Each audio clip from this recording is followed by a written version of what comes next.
Hello दोस्तों, नमस्कार। अभी की सबसे बड़ी खबर आ रही है, जहां पर ईरान के चाबहार पोर्ट पर अमेरिका के कदम के बाद भारत के लिए बहुत बड़ी मुश्किल खड़ी हो गई है। दोस्तों, चाबहार पर डोनाल्ड ट्रंप के फैसले से चीन की होगी बल्ले बल्ले। बताएंगे अभी की सबसे बड़ी खबर, जहां क्वाड तक इस मामले में लपेटे जाएंगे कैसे। तो वहीं दूसरी ओर आपको बताएंगे 54 साल पुरानी दुश्मनी हुई खत्म। अब रमजान में पाकिस्तानी चावल की बिरयानी खाएंगे बांग्लादेशी मोहम्मद यूनुस, और वहां की जनता से भी कह रहे हैं कि तुम भी खाओ पाकिस्तानी चावल और भारत के चावल को हाथ मत लगाना। दोस्तों, साथ में पाकिस्तानी कपड़ा भी पहनाएंगे ये मोहम्मद यूनुस। क्या है बड़ी खबर, इसी बीच आपको बताएंगे जम्मू कश्मीर में प्रतिबंधित जमात इस्लामी की रीब्रांडिंग की बहुत बड़ी कोशिश की गई है। पार्टी में शामिल हुए जमात के पूर्व सदस्य चुनाव आयोग को लिख दिया पत्र। क्या इस पर से प्रतिबंध हटा दिया जाएगा? सबसे बड़ी खबर बताएंगे इसी बीच। भारतीय सीमा में अवैध रूप से घुसने वाले 6 बांग्लादेशियों को गिरफ्तार कर लिया गया है, जो भारत को लेकर बड़ी साजिश करने वाले थे। दोस्तों, एक से एक बड़ी जानकारी आपको विस्तार से बताने वाले हैं, बस आप वीडियो के लास्ट तक बने रहिएगा। और खबरों में आगे बढ़ने से पहले देश भारत का निरंतर समर्थन करते हैं तो वीडियो को लाइक करके, चैनल को सब्सक्राइब करके, बेल आइकन दबा के कमेंट में जय हिंद अवश्य कहिएगा। बात कर लेते हैं पहली और सबसे बड़ी खबर की, जहां चाबहार पर डोनाल्ड ट्रंप के फैसले से भारत मुश्किल में फंसा। इसकी आंच अब क्वाड तक आने वाली है, चीन की होगी बल्ले बल्ले। दोस्तों, ईरान के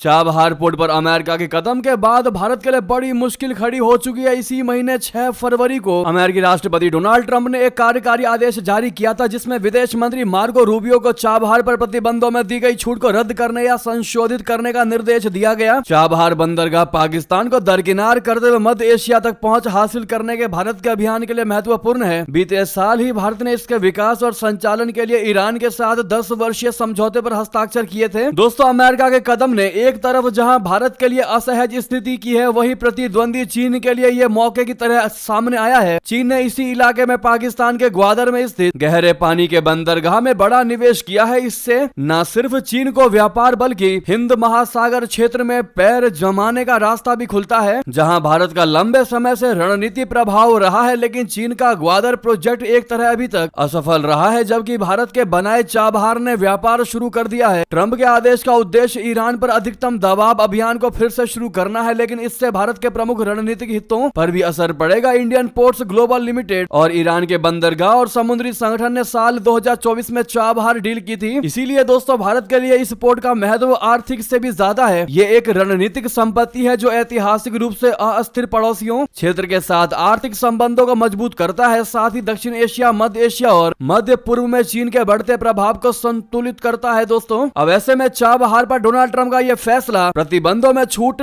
नहीं देने का भारत के लिए बहुत बड़ा झटका साबित हो रहा है। इस पर प्रधानमंत्री नरेंद्र मोदी सरकार क्या करने वाली, और क्या वो डोनाल्ड ट्रंप को मना पाएंगे इस मुद्दे पर, क्योंकि चाबहार पोर्ट भारत के लिए बहुत ही ज्यादा आप कह सकते हैं इंपोर्टेंट पोर्ट या बंदरगाह है। इतना ही नहीं दोस्तों, सबसे बड़ी बात तो यह है कि इसका असर क्वाड पर भी पड़ने वाला है। ये मध्य एशियाई क्षेत्र में भारत के प्रभाव को कम कर सकता है, जबकि चाइना के विस्तारवादी मंसूबों को संतुलित करने और रोकने समेत अपनी व्यापक इंडो पैसिफिक रणनीतियों के संदर्भ में अमेरिका के साथ इसके सहयोग को कम कर सकता है। छूट को रद्द करने का नकारात्मक असर क्वाड पर पड़ सकता है। हिंद महासागर में रणनीतिक स्थिति के चलते क्वाड में भारत की भूमिका महत्वपूर्ण है। इस तरह से चाबहार पर ट्रंप का आदेश ऐसी कई घटनाओं की श्रृंखला शुरू कर सकता है, जो क्षेत्रीय शक्ति संतुलन को भारत के लिए नुकसानदेह और चीन के पक्ष में बदल सकता है। वाकई में यह बहुत जरूरी खबर थी आपको बतानी, जितना जरूरी भारत के लिए चाबहार पोर्ट है। आप इस खबर से ही अंदाजा लगा सकते हैं। दोस्तों, इस पर आपकी क्या राय है? क्या डोनाल्ड ट्रंप चाबहार पोर्ट पर जो प्रतिबंध लगा चुके हैं, क्या उसमें ढील देंगे भारत को या नहीं? आपकी क्या राय है अवश्य बताइएगा। वहीं अगली बड़ी खबर बता दे, जहां 54 साल पुरानी दुश्मनी हुई खत्म, बांग्लादेश और पाकिस्तान की दोस्ती उबाल मारती नजर आ रही है। दोस्तों, रमजान में पाकिस्तानी चावल की बिरयानी खाएंगे अब बांग्लादेशी, साथ में ढकार तक नहीं मारने वाले मोहम्मद यूनुस। बता दे, बांग्लादेश की यूनुस सरकार ने रमजान से पहले पाकिस्तान से बहुत बड़ा समझौता किया है। इस समझौते के तहत पाकिस्तान ने बांग्लादेश को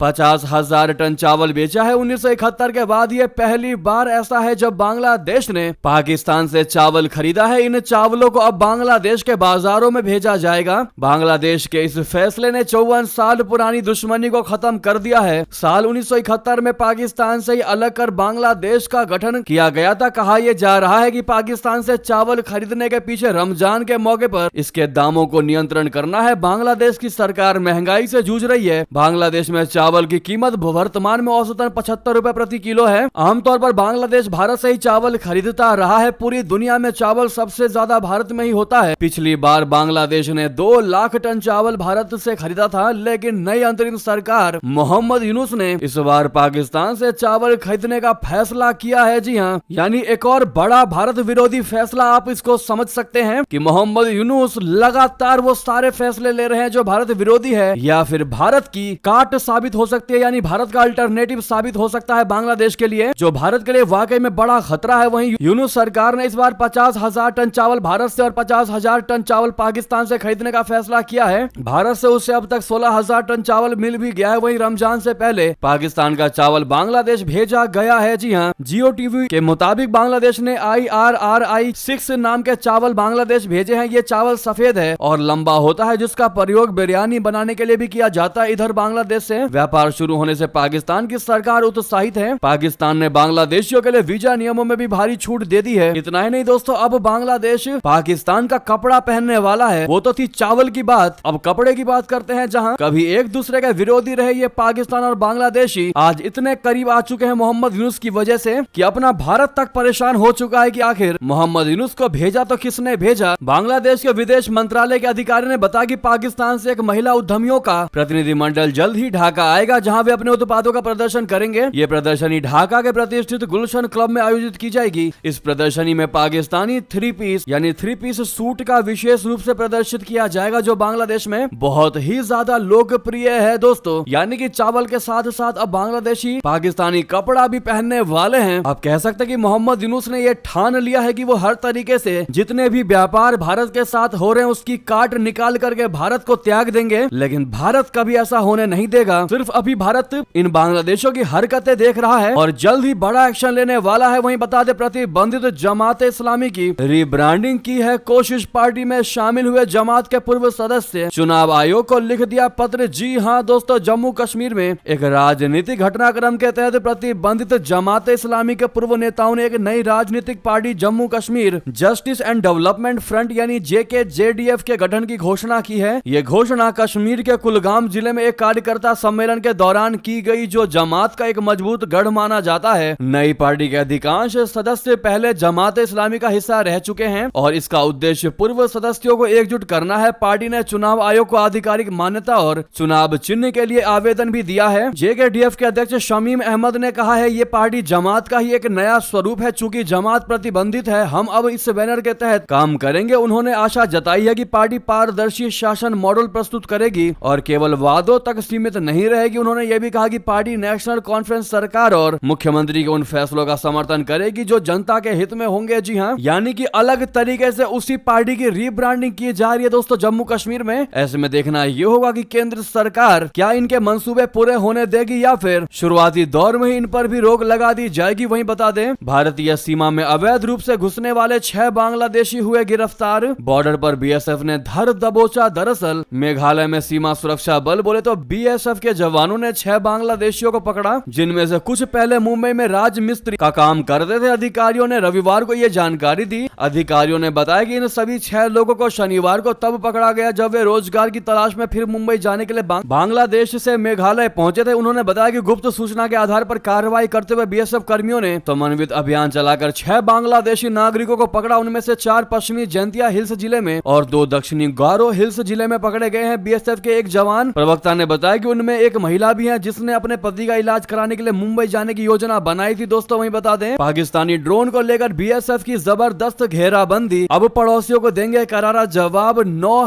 टैक्टिक हेडक्वार्टर्स। जी हां, सीमा सुरक्षा बल ने पाकिस्तान से आने वाले ड्रोन को लेकर जबरदस्त घेराबंदी की योजना बनाई है। पड़ोसी मुल्क को करारा जवाब दिया जाएगा। पाकिस्तानी ड्रोन का जवाब देने के लिए BSF द्वारा बॉर्डर के विभिन्न हिस्सों पर 9 टैक्टिक हेडक्वार्टर्स तैयार किए जा रहे हैं। ये टैक्टिक हेडक्वार्टर्स BSF के पंजाब और जम्मू फ्रंटियर में स्थापित होंगे। जिन बटालियनों पर यह हेडक्वार्टर तैयार होंगे वहां पर कमांडेंट स्तर तक के सभी रैंकों का एक अधिकारी हर समय मौजूद रहेगा। सीमा सुरक्षा बल की संबंधित बटालियन एलियनों की ऑपरेशन एवं इंटेलिजेंस से जुड़ी विंग को भी टैक्टिक हेडक्वार्टर पर शिफ्ट किया जाएगा। तो वहीं आपको बता दें, ना यात्री ना विमान, फिर भी बना डाला सबसे महंगा एयरपोर्ट। चीन के जाल में फंसता जा रहा पाकिस्तान। जी हाँ, ग्वादर एयरपोर्ट हमें चीन के तोहफे में दिया है और हमें इसका सम्मान करना चाहिए। ये न केवल बलूचिस्तान बल्कि पूरे पाकिस्तान की अर्थव्यवस्था को फायदा पहुंचाएगा। जनवरी में पाकिस्तान के प्रधानमंत्री शहबाज शरीफ ने बलूचिस्तान के ग्वादर में बने एयरपोर्ट को लेकर बड़ी उम्मीदों के साथ ये बातें कही थी, लेकिन पाकिस्तानी प्रधानमंत्री की इन उम्मीदों पर पानी फिरता नजर आ रहा है। ग्वादर एयरपोर्ट का उद्घाटन तो हो गया है, लेकिन वहाँ न तो विमान देखे जा रहे हैं और न ही कोई यात्री दिखाई दे रहा है। यहाँ तक कि परिंदा भी पैर नहीं मार रहा। लगता है ग्वादर एयरपोर्ट बनते ही खंडर में तब्दील होने वाला है। ये पाकिस्तान का सबसे नया और महंगा एयरपोर्ट है, जिसे चाइना ने 24 करोड़ डॉलर में बनाया था। फिलहाल धूल फांक रहा है। अक्टूबर 2024 में बनकर तैयार हुआ ग्वादर एयरपोर्ट पाकिस्तान के बलूचिस्तान प्रांत में स्थित है, जो बेहद ही गरीब और अशांत इलाका है। चीन ने ये एयरपोर्ट पाकिस्तान के साथ हुए चाइना पाकिस्तान इकोनॉमिक कॉरिडोर बोले तो CPEC के तहत बनाया है। अरबों डॉलर का ये प्रोजेक्ट चीन के पश्चिमी शिनजियांग प्रांत को अरब सागर के जरिए पाकिस्तान से जोड़ेगा। CPEC के तहत चीन पाकिस्तान के बलूचिस्तान और ग्वादर में इंफ्रास्ट्रक्चर पर पानी की तरह पैसा बहा रहा है। पाकिस्तानी अधिकारियों का कहना है कि ग्वादर एयरपोर्ट गेम चेंजर साबित होगा, लेकिन जमीन पर स्थिति कुछ और ही है। ग्वादर शहर नेशनल ग्रिड से नहीं जुड़ा है और यहाँ ईरान से बिजली आती है। स्थानीय लोग बिजली के लिए सौर ऊर्जा का भी इस्तेमाल करते हैं। शहर में साफ पानी की भी कमी है। दोस्तों वहीं बता दें, दूसरी ओर बड़ी खबर पाकिस्तान से ही, जहां ICC चैंपियंस ट्रॉफी के बीच सक्रिय हुए पाकिस्तानी आतंकवादी विदेशियों के अपहरण की कर रहे हैं बहुत बड़ी साजिश। दोस्तों पाकिस्तान ICC चैंपियंस ट्रॉफी की मेजबानी कर रहा है, जिसे देखने के लिए बड़ी संख्या में विदेशी पाकिस्तान पहुंचे हैं, लेकिन इन विदेशियों की सुरक्षा को लेकर चिंता जताई जा रही है। पाकिस्तान की खुफिया एजेंसी पाकिस्तान खुफिया ब्यूरो बोले तो PIB ने अलर्ट जारी करके कहा है कि इस्लामिक स्टेट खुरासान प्रांत ने कथित तौर पर पाकिस्तान में ICC चैंपियंस ट्रॉफी 2025 में हिस्सा लेने पर विदेशियों को टारगेट करने का प्लान बनाया है। PIB ने बताया कि आतंकी समूह कथित तौर पर फिरौती के लिए विदेशियों के अपहरण की साजिश कर रहा है। ISKP खासकर चाइना और अरब देशों के नागरिकों को निशाना बनाने की प्लानिंग कर रहा है। इस खबर के सामने आने के बाद अंतरराष्ट्रीय क्रिकेट मैच देखने गए विदेशियों की सुरक्षा को लेकर चिंता पैदा हो गई है। दोस्तों वहीं जब पाकिस्तान की टीम भारत के साथ मैच हार गई, तो अब अंगूर खट्टे हैं वाला हिसाब छिपाकर पंडितों वाला हिसाब बताने लगा पाकिस्तान। दोस्तों कहने लगा कि 22 पंडितों ने मिलकर भारत को जिताया है, जिसके बाद पाकिस्तानी डिबेट शो की उड़ने लगी खिल्ली। आप भी दोस्तों कहेंगे कि बेवकूफी की सारी हदें पार कर दी है इन पाकिस्तानियों ने। टीम इंडिया के हाथों रविवार को ICC चैंपियंस ट्रॉफी 2025 के मैच में बुरी तरह पिटने के बाद पाकिस्तान में हर तरफ बौखलाहट का माहौल है। पाकिस्तान से एक क्रिकेट डिबेट शो का वीडियो सामने आया है, जिसमें चर्चा के दौरान बेहद हास्यास्पद और चौंकाने वाले दावे किए जा रहे हैं। इस वीडियो में भारत बनाम पाकिस्तान चैंपियंस ट्रॉफी मैच के नतीजे की चर्चा के दौरान कुछ लोगों ने बेवकूफी की सारी हदें पार कर दी हैं। पाकिस्तान के इस क्रिकेट डिबेट शो में एक शख्स ने कहा कि अंदर की खबर यह है कि इंडिया ने अपने 22 पंडित दुबई स्टेडियम में उतार दिए हैं। हर प्लेयर पर 2-2 पंडित होंगे। ये पंडित इतने जादू टोने करेंगे कि पाकिस्तानी खिलाड़ियों का ध्यान भंग होगा। यही वजह थी कि पाकिस्तान में टीम इंडिया नहीं आना चाहती थी, क्योंकि उन्हें पता था कि टीम इंडिया अगर पाकिस्तान में आएगी तो उनके पंडित साथ नहीं आ सकते। साथ ही पाकिस्तान वाले ऐसा होने भी नहीं देंगे और पाकिस्तान में पंडितों का जादू चलेगा भी नहीं, और इसी वजह से हमारी टीम हार गई है, यानी पाकिस्तानी टीम हार गई है, ऐसा कहना है दोस्तों इस पाकिस्तानी डिबेट शो का। वाकई में इस बात को सुनने के बाद आपकी क्या राय होने वाली है, कमेंट में लिखकर अवश्य बताइएगा। उनका ये वीडियो भारत में काफी ज्यादा वायरल हो रहा है और भारत के लोग काफी ज्यादा मजे लेते दिखाई दे रहे हैं। ऐसे में आप लोग भी कमेंट अवश्य करिएगा और अंगूर खट्टे हैं जरूर लिखिएगा। वहीं बता दें, जहां बांग्लादेश ने बसा रखे हैं लाखों रोहिंग्या, वहां एयरवेज पर हुआ बड़ा अटैक। कॉक्स बाजार में सेना ने संभाला मोर्चा। जी हां, बांग्लादेश के कॉक्स बाजार में एयरफोर्स बेस पर अज्ञात लोगों ने हमला किया। इस हमले में एक शख्स की मौत हो गई। हमले के बाद बांग्लादेश एयरफोर्स ने जवाबी कार्रवाई की। स्थानीय प्रशासन ने इस हमले की पुष्टि करते हुए कहा कि एक शख्स इस हमले में मारा गया है, जबकि कई घायल हुए हैं। कॉक्स बाजार के डिप्टी कमिश्नर मोहम्मद सलाहुद्दीन ने कहा कि इस हमले का कारण जानने की जांच की जाएगी और उचित एक्शन लिया जाएगा। तो उधर बांग्लादेश में यूनुस के सत्ता संभालते ही 14 लड़कियों ने किया आत्महत्या। महिलाओं पर जुल्म बढ़े, सड़कों पर उतरे छात्र, कहा इस्तीफा दो मोहम्मद यूनुस। जी हां, बांग्लादेश में महिलाओं और बच्चों के खिलाफ बढ़ती हिंसा और यौन अपराधों को लेकर छात्रों का गुस्सा फूट पड़ा है। ढाका में हजारों छात्रों ने सड़कों पर उतरकर जोरदार प्रदर्शन किया। उन्होंने सरकार पर अपराध रोकने में नाकाम रहने का आरोप लगाया और गृह मामलों के सलाहकार के इस्तीफे की मांग की। प्रदर्शनकारियों का कहना है कि मोहम्मद यूनुस के नेतृत्व वाली अंतरिम सरकार महिलाओं और बच्चों की सुरक्षा सुनिश्चित करने में पूरी तरह असफल रही है। प्रदर्शनकारियों ने दुष्कर्मियों को फांसी दो, महिलाओं महिलाओं और बच्चों की रक्षा करो और सरकार जागो जैसे नारे लगाकर अपना आक्रोश व्यक्त किया। तो उधर जयशंकर जी ने बांग्लादेश को इस हरकत पर लताड़ते हुए कह दिया, तय कर लो कि क्या करना है, रोज सुबह उठकर भारत को तुम दोषी नहीं ठहरा सकते, भारत पर आरोप नहीं मढ़ सकते। जी हाँ, भारत ने बांग्लादेश को आपसी रिश्तों में नकारात्मकता न फैलाने की सलाह दी थी। हालांकि यूनुस सरकार को कोई फर्क नहीं पड़ रहा। इसी को लेकर हाल ही में विदेश मंत्री जयशंकर जी ने एक बार फिर ढाका के रवैये पर सवाल उठा दिए हैं। उन्होंने कहा कि बांग्लादेश को यह तय करना होगा कि वो भारत के साथ किस तरह के संबंध चाहता है। अगर हर दिन बांग्लादेश की अंतरिम सरकार का कोई ना कोई व्यक्ति भारत को हर समस्या के लिए जिम्मेदार ठहराता है तो ये सही नहीं है। कुछ आरोप तो इतने बेबुनियाद होते हैं कि वे हास्यास्पद बन जाते हैं। तो वहीं बता दें, तेजस की डिलीवरी में नहीं होगी देरी, डिफेंस मिनिस्ट्री ने उठा लिया बड़ा कदम। दरअसल केंद्र सरकार ने हल्के लड़ाकू विमान बोले तो LCA तेजस के उत्पादन को गति देने और निजी क्षेत्र की भागीदारी बढ़ाने के लिए एक उच्च स्तरीय समिति बनाई है। मीडिया रिपोर्ट्स की माने तो इस समिति की अध्यक्षता रक्षा सचिव राजेश कुमार सिंह कर रहे हैं और ये अगले महीने अपनी रिपोर्ट पेश करेंगे। हिंदुस्तान एरोनॉटिक्स लिमिटेड बोले तो HAL बेंगलुरु और नासिक में LCA तेजस मार्क 1A का उत्पादन कर रही है। 83 विमानों का ऑर्डर पहले ही HAL को दिया गया है, लेकिन अमेरिकी कंपनी GE से इंजन आपूर्ति में देरी के कारण इनकी डिलीवरी धीमी हो गई है। अब 97 और तेजस विमानों के ऑर्डर की प्रक्रिया चल रही है, जिससे उत्पादन को तेज करने के लिए निजी कंपनियों की भागीदारी जरूरी हो गई है। तो उधर तालिबान ने ट्रंप को दिया खुला चैलेंज, कहा अमेरिका को उसी के हथियार से देंगे माकूल जवाब। जी हाँ, अगस्त 2021 में जब अमेरिकी सेना अफगानिस्तान से वापसी कर रही थी, वो पीछे पीछे भारी मात्रा में हथियार भी छोड़कर आई थी, जिसमें हेलीकॉप्टर से लेकर बख्तरबंद वाहन तक शामिल है। इन हथियारों पर तालिबान ने कब्जा जमा लिया है। अब लगभग 3.5 साल बाद तालिबान इन्हीं हथियारों की बदौलत अमेरिका को धमकी दे रहा है। तालिबान ने कहा कि अगर किसी ने भी अफगानिस्तान पर हमला करने की सोची भी तो उसको करारा जवाब मिलेगा। तालिबान की धमकी अमेरिकी राष्ट्रपति डोनाल्ड ट्रंप की उस चेतावनी के बाद आई है, जिसमें उन्होंने अफगानिस्तान में छूट गए अमेरिकी हथियारों को वापस लाने की बात कही थी। तो वहीं दोस्तों, इसी बीच ये थी अभी की सारी बड़ी खबरें। आपको खबर कैसी लगी कमेंट में बताना बिल्कुल मत भूलिएगा और साथ ही साथ इस वीडियो को लाइक करके चैनल को सब्सक्राइब करके बेल आइकन दबा के कमेंट में जय हिंद कहते हुए इस वीडियो को दोस्तों में, भाइयों में, साथियों में, रिश्तेदारों में शेयर अवश्य करिएगा। व्हाट्सएप, फेसबुक, एक्स के माध्यम से। मिलता अगली बड़ी खबर में। यहाँ तक बने रहने के लिए आप सभी का बहुत बहुत धन्यवाद, बहुत बहुत आभार। जय हिंद, जय भारत।